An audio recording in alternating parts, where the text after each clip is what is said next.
দর্শক, ট্রাইব্যুনালে আছেন বিশেষ প্রতিনিধি আহমেদ সারওয়ার। সরাসরি যাচ্ছে তার কাছে। সারওয়ার, আজ রায় ঘোষণা না হবার বিষয়ে আদালত কি বলেছেন, বিস্তারিত জানাবেন আমাদের। 11:30টার দিকে ট্রাইব্যুনাল যখন তার কার্যক্রম শুরু করে, ট্রাইব্যুনালের কাজ শুরু হলে চিফ প্রসিকিউটর তাজুল ইসলাম দাঁড়িয়ে বলেন যে, মাননীয় ট্রাইব্যুনাল, আমরা রায় শোনার জন্য প্রস্তুত। তো তখন ট্রাইব্যুনালের চেয়ারম্যান বলেন যে আসলে রায় প্রস্তুত হয়নি, আজকে রায় ঘোষণা করা হচ্ছে না।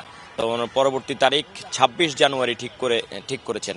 এখন অবশ্য ট্রাইব্যুনালে রামপুরার এক মামলার সূচনা বক্তব্য উপস্থান করা হচ্ছে এবং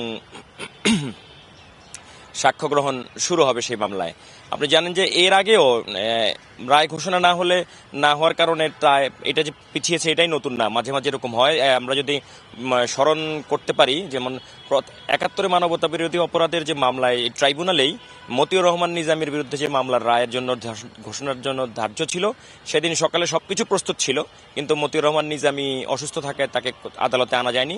সেবারও একবার পিছিয়ে ছিল এই রায় ঘোষণার তারিখ।